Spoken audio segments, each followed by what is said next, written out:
The next escalation didn't come as paint or paper, it came dressed in legality. A week after the banner went up, I received a certified letter from a law office in town. The envelope was heavy, deliberate, and smelled faintly like expensive perfume. Karen's touch, I was sure of it. The letter inside was titled, "Cease and Desist Regarding Public Defamation and Harassment." According to her attorney, who, as I'd later learn, was her cousin, my signage and false accusations had caused emotional distress and reputational damage to a respected community member. The best part? She demanded I take down the banner, repaint my fence to the neighborhood-approved tone, and issue a written apology posted to the HOA newsletter. I laughed so hard I nearly spilled my coffee. She'd gone full courtroom drama, but her foundation was made of wet cardboard. I didn't panic. I'd been expecting her to try the legal angle eventually, because control freaks always think the law will bend to their feelings. I took the letter straight to my lawyer, a retired prosecutor named Frank who lived 3 blocks over and happened to despise the HOA as much as I did. He read it, chuckled, and said, "Tell Karen's cousin to bring snacks, because if they want a fight, I bill by the hour." We drafted a perfectly polite response, a notice of counterclaim potential, outlining documented harassment, trespassing, vandalism, and defamation, with photo and video evidence attached. Frank sealed it and sent it back that same day. 2 days later, Karen cornered me in my driveway again, clutching her phone like a Bible. "You're making this worse for both of us," she snapped. Her tone had changed. It wasn't gloating anymore, it was brittle, almost desperate. "Just take it down. The banner, the yellow, everything. People are talking." I sipped my coffee and said, "That's funny. People were already talking when you repainted my fence." Her jaw tightened. "You don't get it. This neighborhood used to have standards." I shrugged. "And now it has consequences." Her eyes flashed with something that wasn't just anger anymore, it was embarrassment mixed with fear. That's when I knew the lawsuit threat had backfired. Bill must have spoken to her, because at the next HOA meeting, she wasn't sitting up front. She was in the back row, silent, avoiding eye contact. The board formally rescinded her suspension and replaced it with a probationary period. One more violation and she'd lose her position entirely. When the motion passed, the room clapped. Karen didn't. For a while, things went quiet again. Too quiet. The kind of silence that hums with tension. Then the trucks came. One morning, I woke to the sound of grinding metal and diesel engines. 2 flatbeds were parked in front of Karen's house, loaded with fencing panels and concrete posts. She was outside directing workers in a visor and clipboard like she was running a military operation. I watched from my porch as they started digging holes right along our property line. When I walked over to ask, she met me with that tight smile I'd come to recognize as her battle armor. "New fence," she said sweetly. "HOA-approved design. We're upgrading to uniform height and material." I glanced at the plans clipped to her folder. They extended 6 inches into my yard. "That's not your property line," I said. She tilted her head, feigning innocence. "It's the surveyed line, according to our records." I had those records too, and they didn't match. She was trying to reclaim the fence by moving the boundary itself. It was bold, illegal, and exactly her style. "You might want to double-check that," I said evenly. She smiled wider. "Already did. Maybe your memory's off." I walked back to my garage and pulled out the original land plat from my closing document. The boundary was crystal clear. But instead of confronting her right away, I decided to let her keep digging. Literally. By afternoon, her workers had poured concrete for the first few posts, encroaching a solid foot onto my property. I documented everything. Drone photos, timestamps, GPS coordinates, the whole legal buffet. Then I called the county zoning office and asked for an emergency inspection. They arrived the next day, clipboards in hand, and Karen rushed out to greet them, all smiles and sugary charm. "We're just updating aesthetics," she chirped. The inspector's expression darkened as he measured the distance between posts and property markers. "Ma'am," he said slowly, "you've built beyond your boundary." Her face fell. "That's impossible. My survey says—" He cut her off. "Then your survey's wrong. You're going to need to remove this section or face a fine." She looked at me, and I gave her the same smile she'd given me months earlier when she'd painted my fence. "You're welcome," I said softly. That was the day the neighborhood officially turned against her. The workers left early, shaking their heads. Someone filmed the entire exchange and uploaded it to the local community Facebook page. The comments were brutal. "Karen strikes again," one read. "She's addicted to fences," another said. Overnight, she became the neighborhood punchline. But even humiliation couldn't stop her. A few days later, I noticed motion lights flickering near the fence line. She'd installed cameras pointing directly into my yard. Cheap ones, but obvious enough to feel invasive. When I confronted her, she insisted they were for property protection.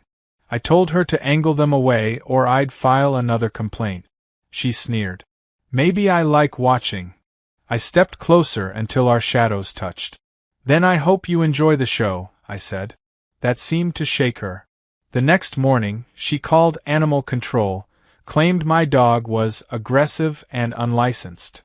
The officer showed up, checked the records, and left laughing when he saw my old golden retriever snoring on the porch.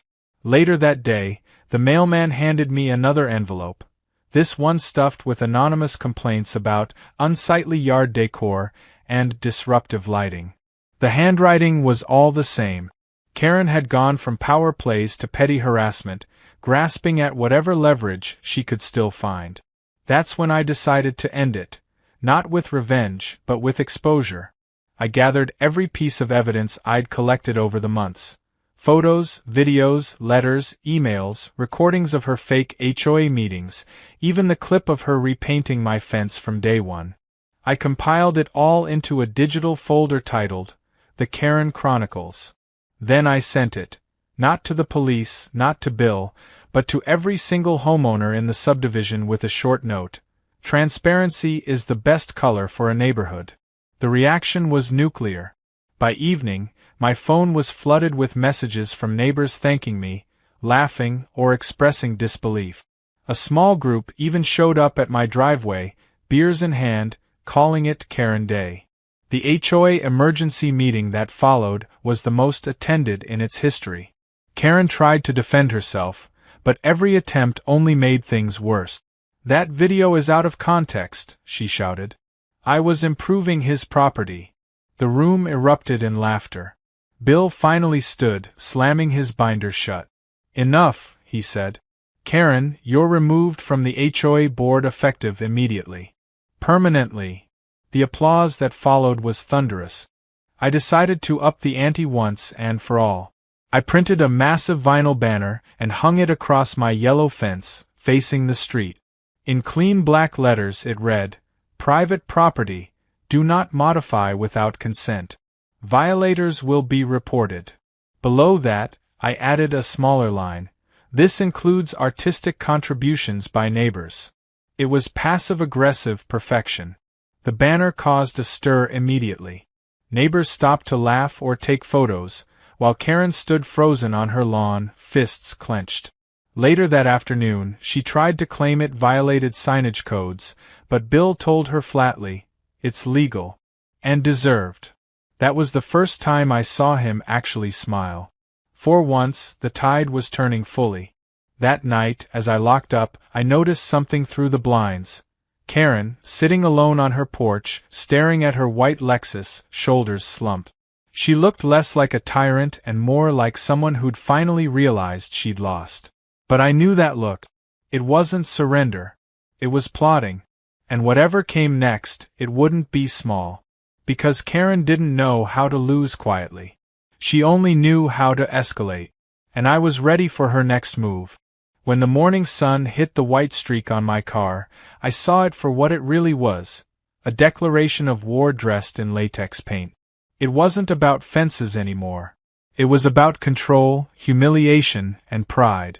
Karen couldn't stand that she'd been called out in front of the neighborhood, so she'd decided to double down in the most passive-aggressive way possible. I didn't even bother cleaning it. I left the paint there, half because I wanted her to see it every day as a reminder that I knew, and half because it gave me an idea. If she wanted to play painter, then I'd give her the canvas of her dreams. But first I needed patience, the kind that made revenge feel like art instead of chaos. I started by installing a few extra security cameras, ones she wouldn't notice. I'd already caught her once, but this time I wanted angles, proof, and sound. I placed one behind a flower pot near the fence, another hidden in the eaves of my garage, and one trained directly on the driveway. Then I waited. Days passed, and Karen acted like nothing happened. She waved cheerfully every morning, wearing that fake smile that didn't reach her eyes. But her body language was different, tense, watchful. She was waiting for my reaction. I gave her none. That silence ate at her more than yelling ever could. The HOA fallout from her emergency meeting didn't go well either.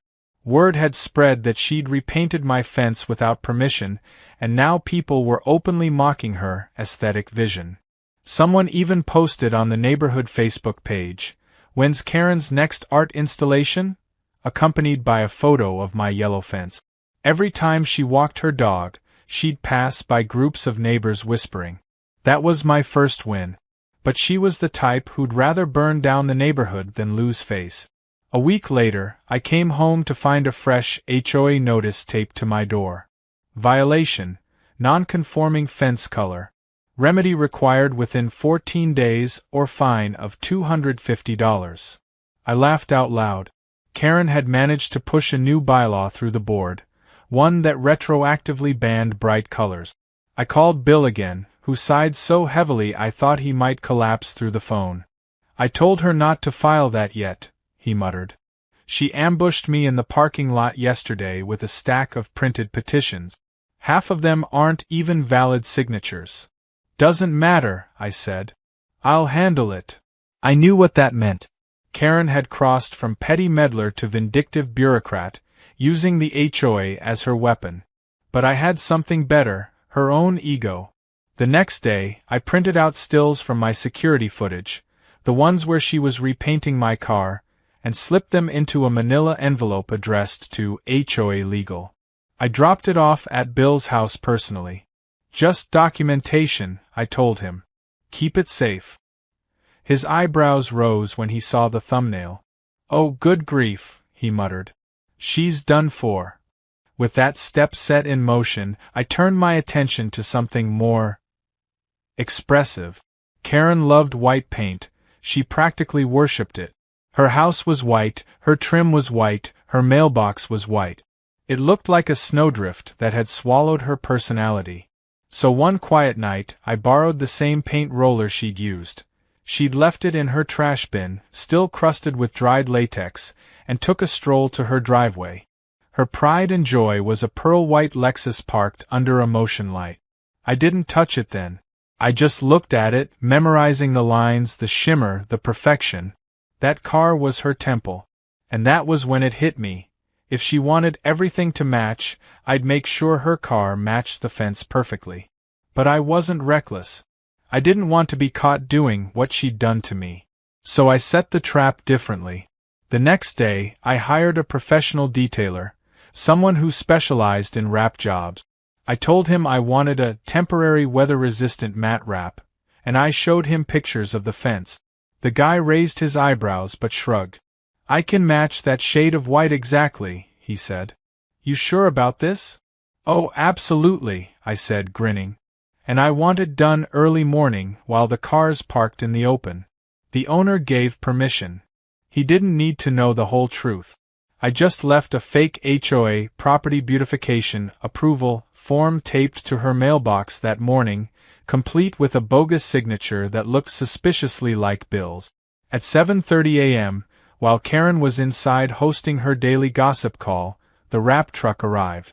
By the time she stepped outside an hour later, her car gleamed in the same blinding white as my fence, right down to the mismatched glossy patches. The detailer handed me the invoice with a polite nod and drove off before she even processed what had happened.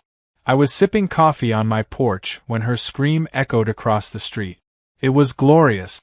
She stormed over, hair frizzed, robe half open, waving her phone like a weapon. "What did you do to my car?" she shrieked. "Nothing," I said calmly. "It looks great, doesn't it? Matches the neighborhood perfectly. Didn't the HOA approve uniform light tones?" Her jaw worked soundlessly for a moment before she managed, "That's my personal property." I tilted my head. "Oh, so property boundaries matter now?" That shut her up for exactly 3 seconds before she threatened to call the police. I shrugged. "Go ahead. I have video proof of you painting my fence and vandalizing my car. Should we compare notes?" Her eyes flickered with panic. She didn't call the police, of course. She couldn't afford to. Instead, she tried a different route, pity. That afternoon, she knocked on my door, pretending to be calm. "Look, maybe we got off on the wrong foot," she began, forcing a laugh. "These little misunderstandings happen all the time between neighbors." I leaned against the doorframe, studying her carefully.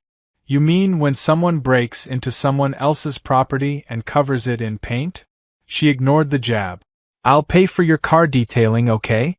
We can just forget all this." Her voice trembled slightly, not from guilt but from fear. Fear of losing her status as the perfect neighborhood ambassador. I could have ended it there.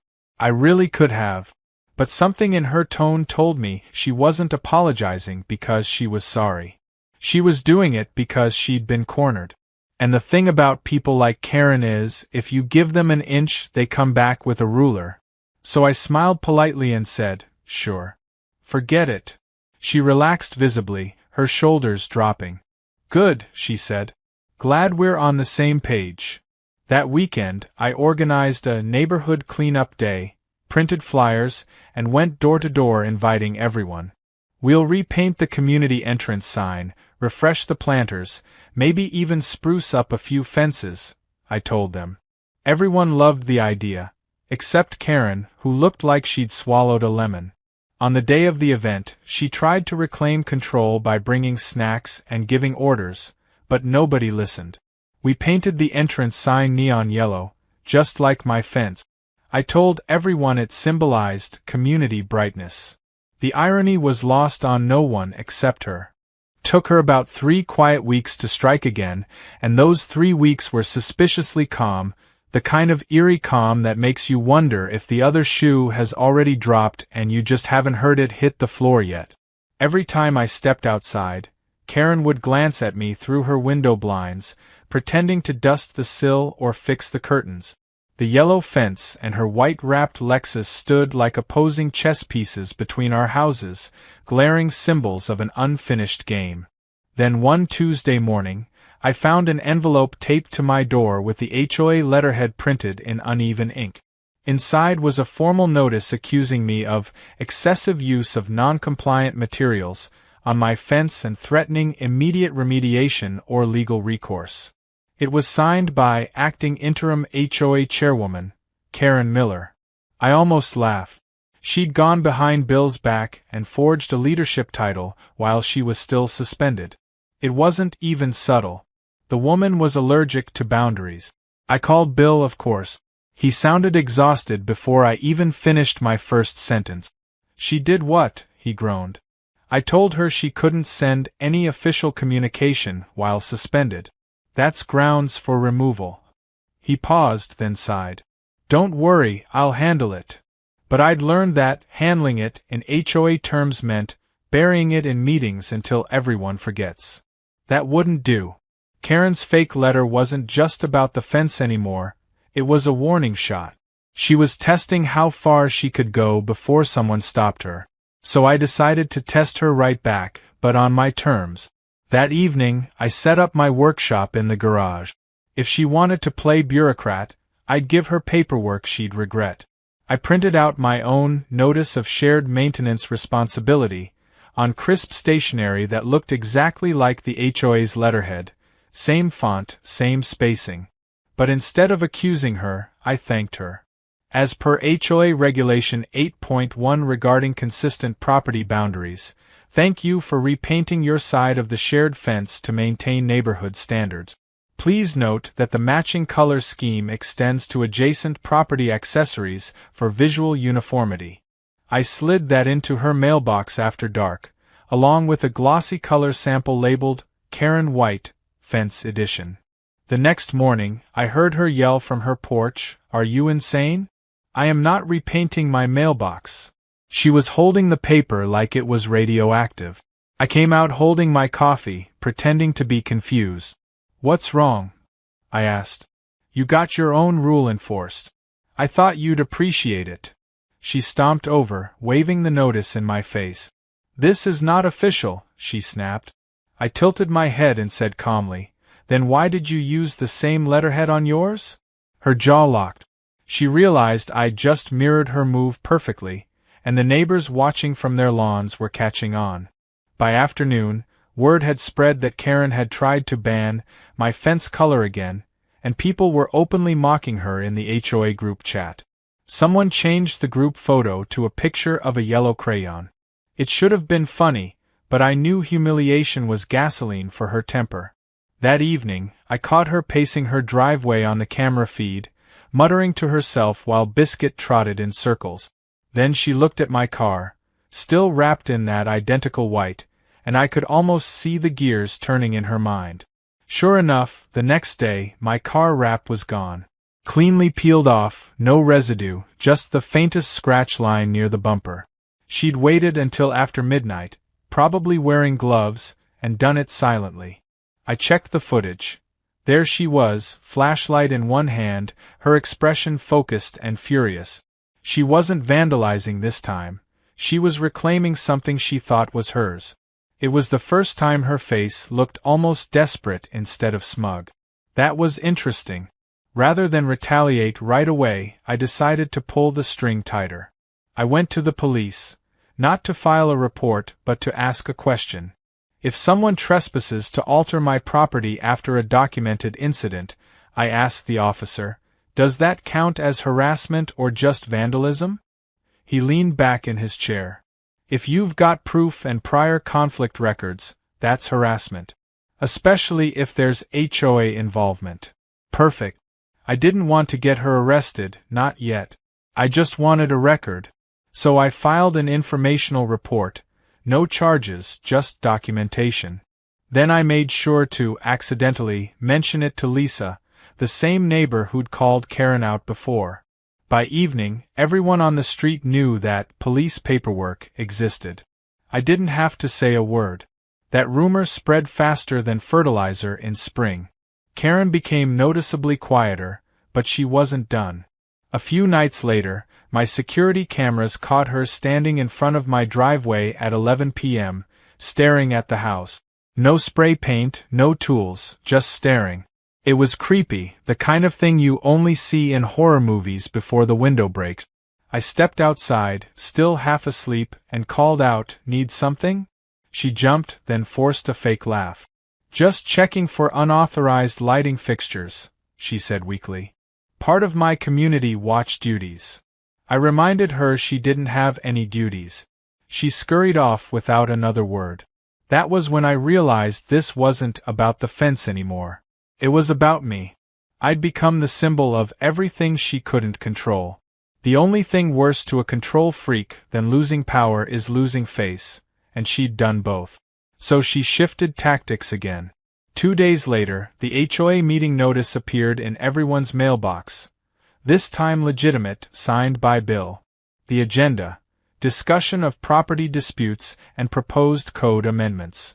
I knew immediately what that meant. At the meeting, she sat in the front row, arms crossed, wearing a pearl necklace that looked stranglingly tight. Bill opened the floor. "We're here to address recent conflicts and review color code standards," he said, clearly tired. Karen stood before anyone else could speak. "This chaos began when certain homeowners disregarded neighborhood harmony," she declared, glaring at me like I'd keyed her soul. "We can't have rogue colors and boundary violations. It lowers property values." I raised my hand calmly. Is it lowering them more than vandalism and trespassing? A murmur rippled through the room. Bill tried to mediate, but Karen wasn't listening. You people don't understand how property presentation affects our reputation, she barked. Our homes define us. That last sentence hung in the air, and I could tell even she heard how ridiculous it sounded. I said quietly, then maybe define yourself by decency instead of paint. That earned a few chuckles. She turned scarlet. After the meeting, she stormed up to me in the parking lot. You think you're clever, don't you? She hissed. You humiliated me. I stared at her and said evenly, you did that yourself. Then I turned and walked away, knowing that line would fester. The next morning, I woke up to chaos.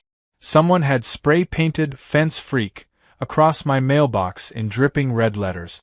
My cameras caught the act. It wasn't Karen this time. It was a teenage boy from 2 houses down, a kid named Max whose mother happened to be Karen's closest gossip partner.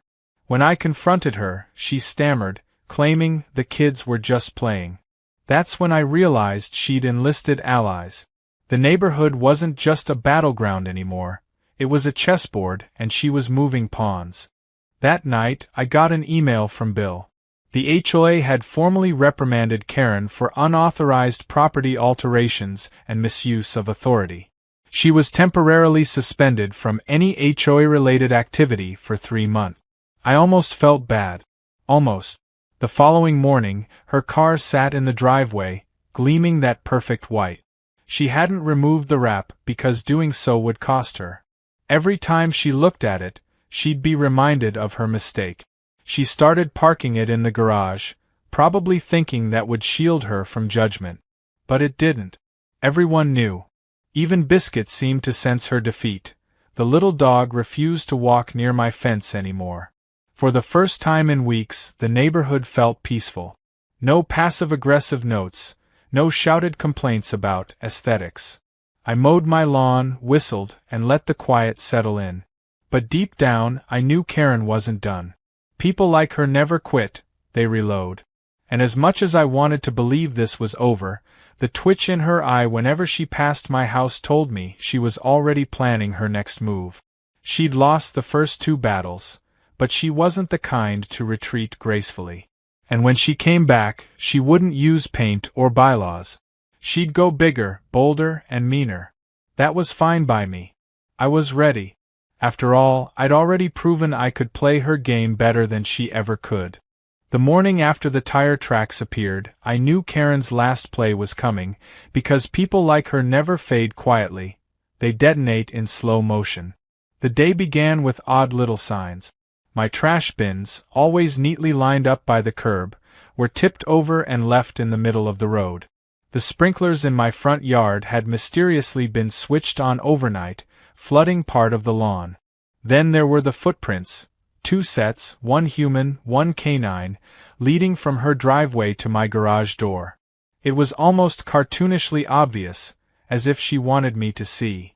I checked my cameras, and sure enough, there she was at 1:37 a.m., wearing a hoodie, dragging Biscuit along on a leash like an accomplice, smirking into the darkness as she kicked my bin over and twisted the sprinkler dial. It was petty, childish, and somehow still chilling.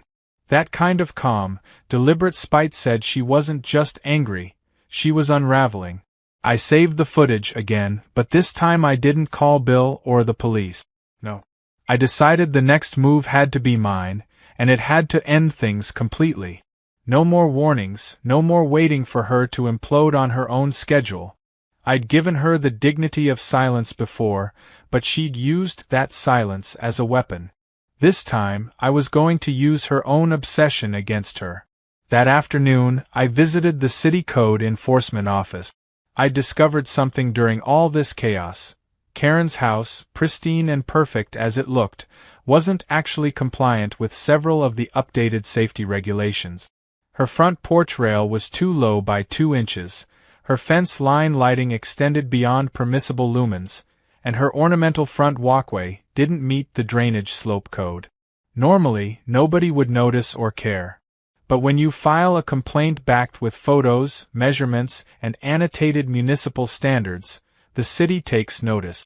I didn't even have to mention her name. The coordinates and address were enough. The inspector promised to schedule a visit. I walked out whistling. 2 days later, the city truck arrived. Karen, ever the performer, came rushing out in her gardening hat and white gloves, ready to assist the inspector. I watched from my porch as the man measured, scribbled notes, and politely explained the infractions. Her smile faltered piece by piece. When he handed her the bright orange correction notice sticker, her jaw dropped. She tried arguing, but he pointed to the regulation binder. I could practically hear her voice cracking from across the street. She peeled the sticker off immediately, but it didn't matter. It had already been logged in the city database. She now had 30 days to fix everything or face fines. For the next week, she was a whirlwind of chaos. Contractors came and went. Loud hammering at dawn. Arguments over cost. I heard her yelling into her phone one morning, "He's behind this." I know he is. She wasn't wrong, but proving it was impossible. I stayed polite and invisible, waving cheerfully every time she looked my way. That subtle smile of mine seemed to drive her closer to the edge than anything else. By the second week, things escalated again, but this time it wasn't paint or letters. It was the gossip mill. Suddenly, wild stories began circulating in the neighborhood. Someone claimed I'd been fined by the HOA for running an illegal business from home. Another rumor said I'd been reported for property neglect and public nuisance. The best one was that I'd been caught dumping chemical waste from my paint job into the storm drains. Every rumor had one thing in common: Karen's voice echoing behind it. I heard her whispering near the mailboxes, saw her waving her phone to prove things that didn't exist. It was pathetic, but also infuriating. She was trying to destroy my reputation now that she couldn't touch my property. So I made one last call. To my friend Dave, a local journalist who ran a column called Neighborhood Chronicles for the town's online paper. He loved stories about petty HOA wars and suburban absurdity. I sent him everything: photos, videos, HOA emails, even Karen's fake letterhead document. He laughed for a full minute on the phone before saying, "This is gold. I'll anonymize it, but people are going to eat this up." A week later, the article went live. The HOA queen who painted herself into a corner. It didn't use names, but the details were unmistakable to anyone on our street. The white Lexus, the fence, the forged letters, the power struggle. Within hours, the post had hundreds of comments. Some called it poetic justice, others couldn't believe it wasn't fiction. But the local angle meant everyone in our community knew exactly who the HOA queen was. The next morning, I saw her sitting on her porch again, the article open on her tablet, her face pale and tight. For the first time, she didn't yell, didn't glare. She just looked small. That afternoon, a for sale sign appeared on her lawn. The same pristine lawn where she'd once lectured everyone about property values.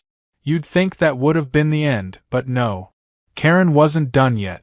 Her final act came 2 nights later.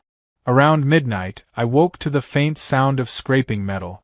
I looked out and saw her, dressed in black, standing beside my fence. She had a paint can in her hand and was pouring something over the top slats. I grabbed my phone and started recording. When I stepped outside, she froze like a deer in headlights.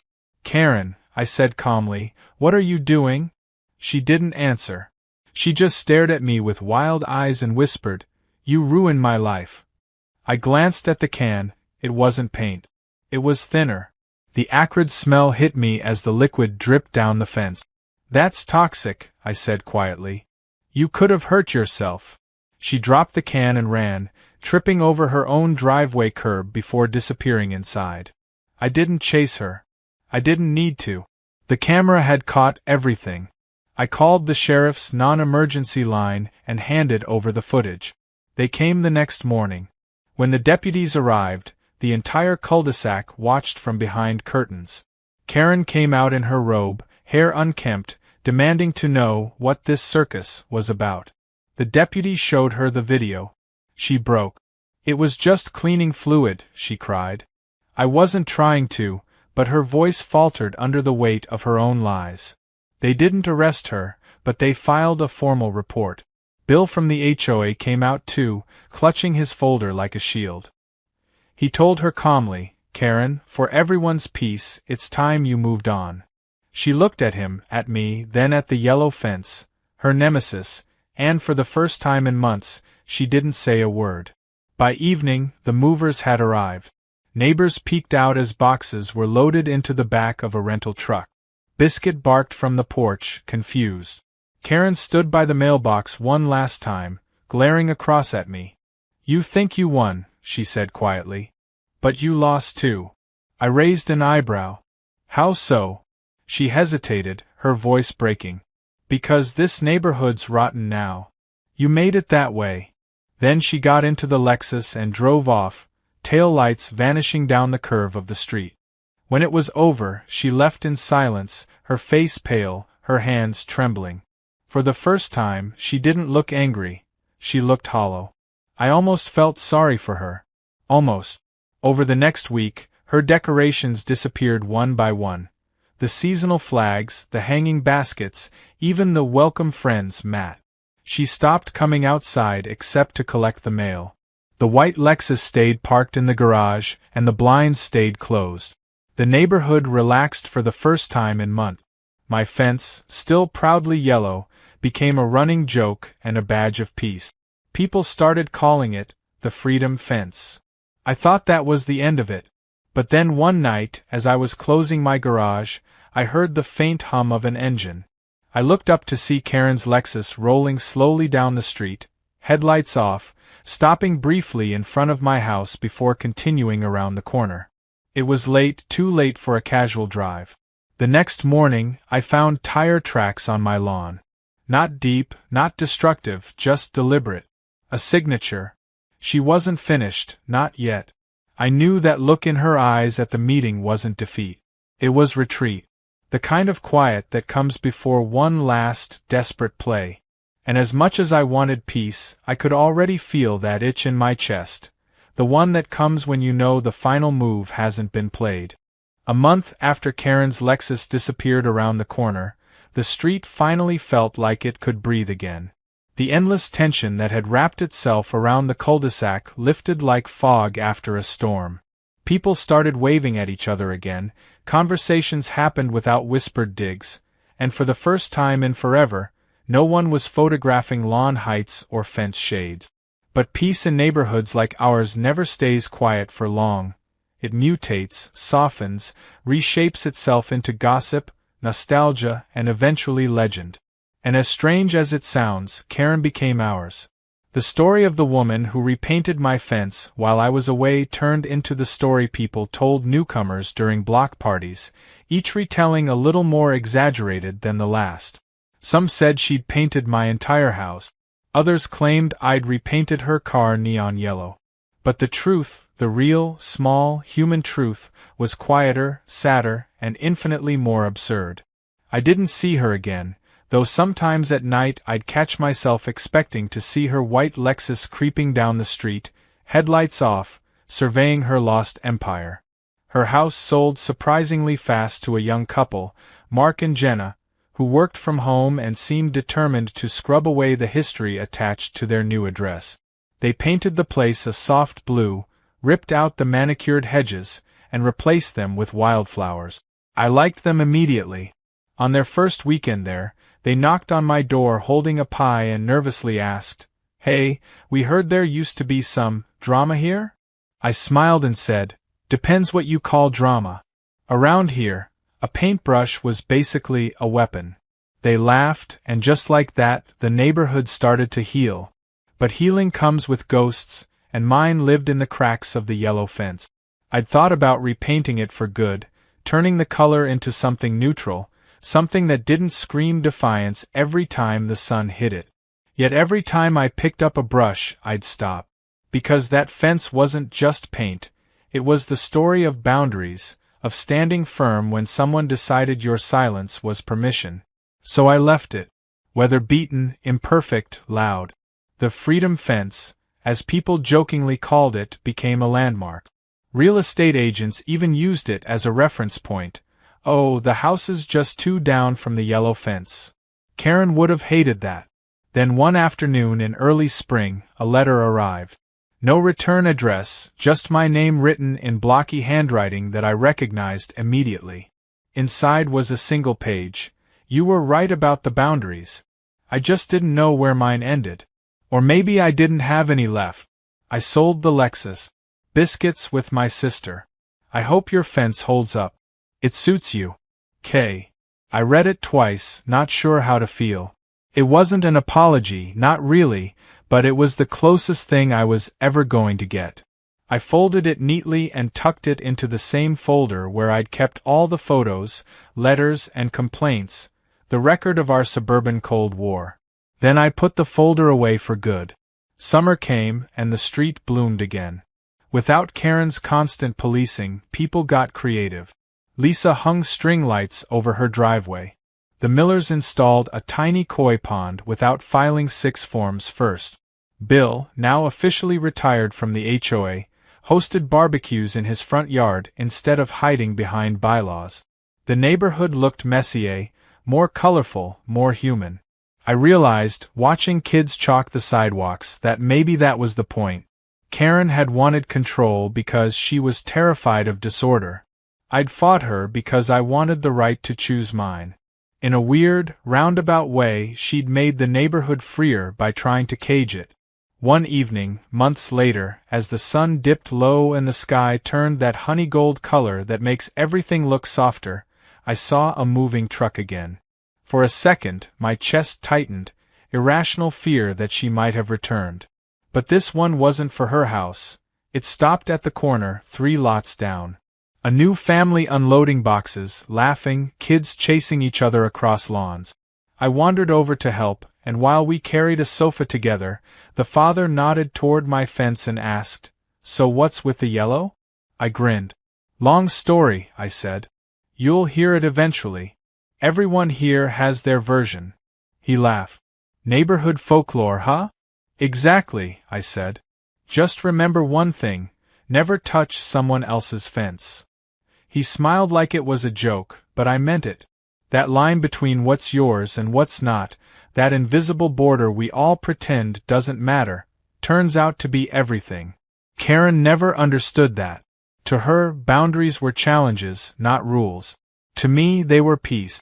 And maybe that's the difference between us. She fought to own everything around her, while I just wanted to be left alone. Still, sometimes when the wind blows a certain way, I swear I can hear the faint rattle of paint cans or the squeak of her sprinkler system next door. The mind keeps echoes of its battles, even when the war is long done. And maybe part of me misses the tension, the sense of purpose that came from fighting someone who truly believed they were right. Karen was awful, but she made me sharper, more deliberate. In trying to control me, she forced me to define exactly who I was and what I stood for. Maybe that's the strangest kind of gift. A few weeks later, I finally decided to repaint the fence. Not to erase history, but to honor it. I went to the hardware store and picked out a new color called Storm Birch, a blend of yellow's warmth and gray's calm.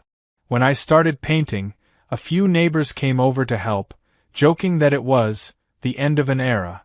We laughed, traded stories, and by sunset, the fence gleamed soft and steady, catching the last light like gold under cloud. It felt right. That night, as I sat on the porch, watching fireflies blink in the grass, I thought about Karen's letter again. Maybe she'd moved somewhere quieter, somewhere without fences, somewhere she didn't need to win to feel seen. Maybe she'd learned, or maybe she hadn't. I'd probably never know. But I did know one thing. If she ever showed up again, I wouldn't need cameras or traps or paperwork. I'd just point to that fence and say, "This time, let it be."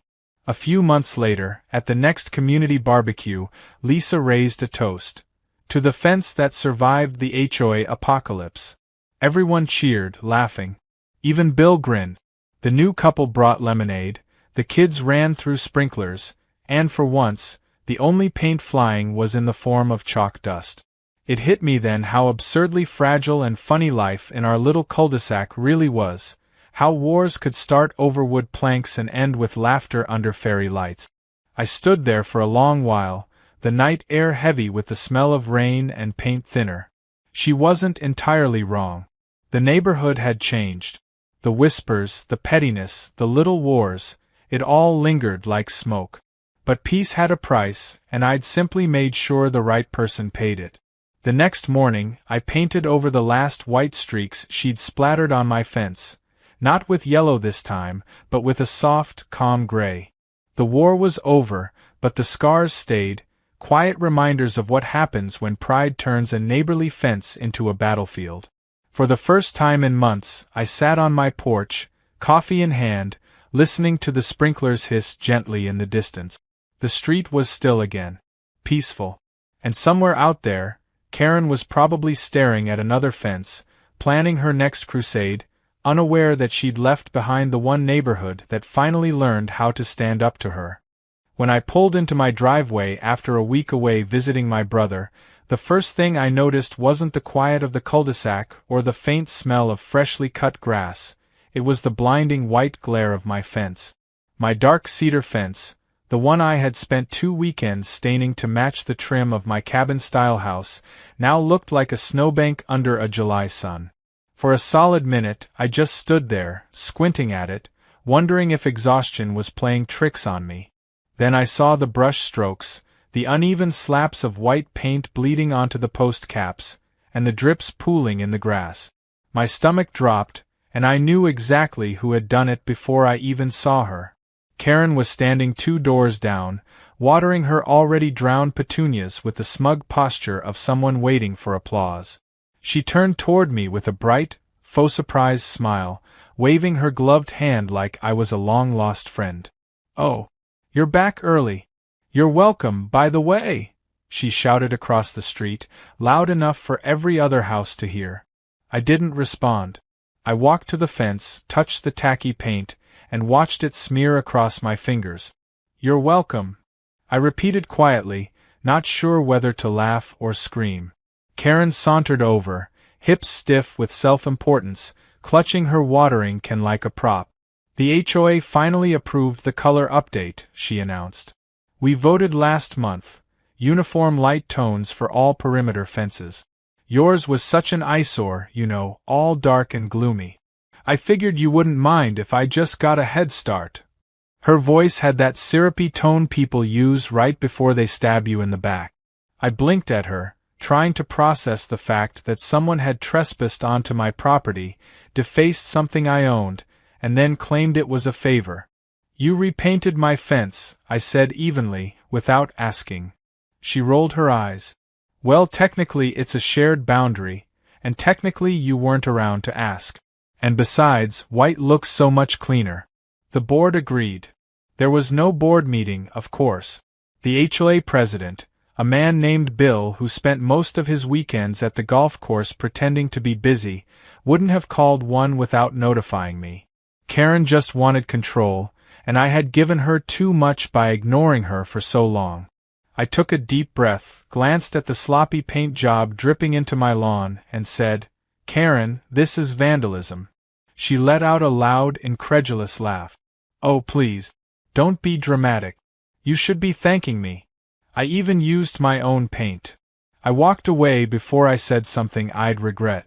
But as I closed my front door behind me, I could hear her still talking to herself, projecting to the neighborhood. Some people just don't appreciate help. Inside, I made myself a coffee and stared out the window at the fence. Every slat of white mocked me, but underneath the irritation was something sharper, cleaner, a slow-burning calculation. Karen wanted control. She wanted attention. She wanted the neighborhood to see her as the self-appointed decorator of the street. Fine. If she wanted to play games, I could play too, but I wouldn't shout, complain, or threaten. I'd let her own arrogance do the heavy lifting. I started by calling Bill, the HOA president. Predictably, he hadn't approved any repainting rule. "Karen what?" he asked, sounding tired. "Oh, for crying out loud. She's been pestering me for months about that cohesive aesthetic nonsense. I told her we'd discuss it at the next quarterly meeting. You go ahead and file a complaint. I'll make sure it's on record. That was all I needed. Paperwork was my kind of revenge fuel. The next day, I took high-resolution photos of the fence, printed them, and submitted an official property damage report, complete with timestamps, HOA bylaws, and Karen's admission of guilt. But I didn't stop there. I visited the local paint store and bought 3 gallons of the most hideous neon yellow exterior paint I could find. The clerk raised an eyebrow when I asked for extra weatherproof gloss. I told him it was for an art project. Karen's routine was predictable. Morning jog, mid-morning gossip call on her porch, and evening patrol with her little dog Biscuit. So that night, after dark, I moved fast. I repainted the entire inside of the fence, the side facing my property, with my bright yellow masterpiece. The color was so loud it practically hummed under the porch lights. By morning, my backyard looked like a lemon factory explosion. I waited for her reaction. I didn't have to wait long. Around 9 a.m., I heard the first shriek. "Oh my God!" she screamed. "What is that?" I stepped outside with my coffee, pretending to just notice. "Oh, you mean my side of the fence?" I said casually. "Yeah, I figured since you painted yours white without asking, I'd personalize my half too. Private property, after all." She was shaking with fury. "You can't do that. It's visible from my kitchen." I took a slow sip. "That sounds like a you problem." She called the HOA within the hour. Bill must have finally had enough of her because he told her flat out that she'd broken protocol first. But Karen wasn't one to back down gracefully. The next day, she plastered notices on everyone's mailbox about a neighborhood standards emergency meeting. I went, of course, just to see the show. She'd printed color photos of my yellow fence, and was pacing in front of the small crowd at the clubhouse like a prosecuting attorney. "This," she announced, "is what happens when we allow chaos. We need strict color codes, mandatory palettes, and compliance fines." Her voice trembled with self-righteousness. I could feel everyone else's patience thinning. One of my neighbors, Lisa, finally muttered, "Didn't you paint his fence first?" Karen froze, then tried to pivot. "Well, yes, but only because, then maybe stop painting things that aren't yours," Lisa said flatly. A few people snickered. Karen's face went scarlet. I thought that might be the end of it, but I underestimated how far she'd go to save face. The next morning, my car, the one parked in my driveway right beside the fence, had a long white streak running down the side, like someone had accidentally brushed against it with paint. The brush pattern was unmistakable. I didn't even need to check my security cameras, but I did anyway. There she was, 6:43 a.m., robe and gloves on, holding a dripping roller and humming to herself. She looked like a deranged artist. That was when I realized this wasn't about aesthetics anymore. It was a power war, and she was escalating. But she'd made her biggest mistake yet. She'd given me all the proof I needed, and this time, I wasn't going to settle for paperwork. No, this time, she was going to learn exactly what it felt like to have something precious improved without consent. I stood in my driveway, staring at the faint white line glinting in the sunlight, and smiled. The plan started forming right there between sips of cold coffee and the sound of Karen's sprinklers hissing next door. She thought she'd won because I hadn't shouted, hadn't called the police, hadn't made a scene. She had no idea that I was just getting started.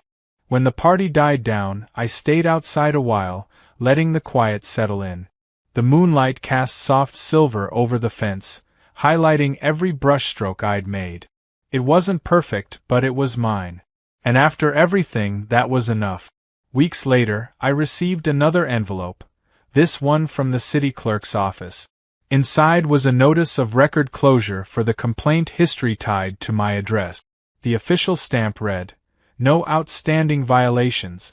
Case resolved." I smiled, thinking how poetic it was that bureaucracy had finally given me closure, the same system Karen had tried to wield like a sword. I walked down the driveway and stopped at the mailbox, running my hand along the wood.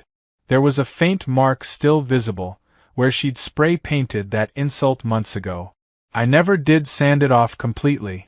It stood there, faint but legible, a reminder that peace isn't the absence of conflict, it's what you build after it ends.